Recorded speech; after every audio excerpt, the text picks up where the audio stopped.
முதல்ல திப்பிக்கணும் இந்த மாதிரி நாதாரிங்கெல்லாம்.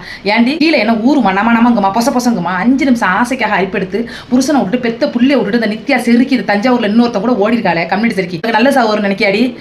கை கால் உடஞ்சு புழு கொடுத்து புழு வச்சு நீ சாவ நோய் வந்து நடுரோட்ல கிடப்ப. அவனுக்கு ஆசை தீர்ந்தவன விட்டுட்டு போயிடுவாண்டி. ஏன்டி இந்த மாதிரி வாழ்க்கை ஒரு முறை இவ்வளவு கேவலமா வாழுவீங்க? எத்தனையோ தாய்மார்கள் தகப்பன்மார்கள் பொண்டாட்டி விட்டுட்டு போய் புருஷன் விட்டுட்டு ஓடி போய் பிள்ளையெல்லாம் வளர்த்து சாதிக்க வைக்கல, வாழ்க்கையை அர்ப்பணிக்கல. அவன் பாரு அவன்லாம் ஒரு பெத்த அப்பனடா.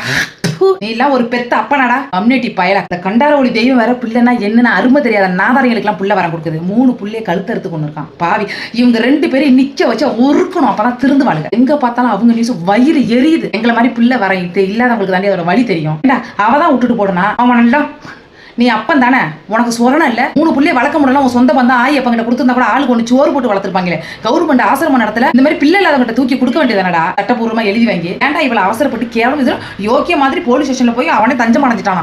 அவனதான் சாகர வரைக்கும் ஜெயில போடுங்க, வெளில விடாதீங்க. அவளையும் பிடிச்சி அவளையும் வெளில போடுங்க. அவளும் தான் காரணம் அந்த 3 புள்ளை செத்ததுக்கு. கடவுளே நீ இருந்தினா நீ இருக்கிறது உண்மைனா அவங்க 2 பேருக்கும் நல்ல சாவு வரக்கூடாது. வயிறு எரியுது. இல்ல இல்லாத ஒருத்தர் எவ்வளவு கண்ணீர் விட்டுட்டு கிடக்காங்க. கேவலம் 5 நிமிஷம் ஆசைக்காக இப்படி அலைகிறீங்களே. தபார் இன்னைக்கு சொல்றேன், உங்களுக்கு கல்யாணம் ஆகி புருஷன் புள்ள குடும்பம்னு இருந்து இன்னொருத்த மேல ஆசை வருது இன்னொருத்தி மேல ஆசை வருதுன்னு போறதா இருந்தா அந்த பிள்ளைய ஒன்னும் சொந்தக்காரங்கள்ட்ட கொடுங்க, இல்லையா ஆசிரமத்துல ஒப்படைங்க. இல்ல எங்கிட்டயாவது ஒரு பிள்ளை கொடுங்க, நானாவது பாத்துக்கிடுவேன். இவ்வளவு கேவலமா நடந்துக்காதீங்க. 5 நிமிஷம் சுகத்துக்காக மூளை என்ன அடமான வச்சிருக்கீங்க. இந்த சதை என்ன அடுத்தவனை பார்த்தா என்ன நட்டுக்கிட்டு நிக்கிறா. அவன் என்ன நீக்ரோஸ் வச்சுக்க மாதிரி வச்சிருக்கானா. அப்புறம் மூஞ்சில் எடுத்து சொல்லுவானா தெரியல உனக்கு அதோட அருமை. 30 மாசம் சுமந்துருக்க 3 பிள்ளைக்கு கீழே உள்ள சாமான கிழிச்சு உசுரோட வச்சானா தையல் போட்டு பிடிக்கிருப்பாங்க. வலிக்கிற உனக்கு அந்த மாறுல தானே ஊற ரத்தத்தை முறிச்சு பாலா கொடுத்துருப்பேன்.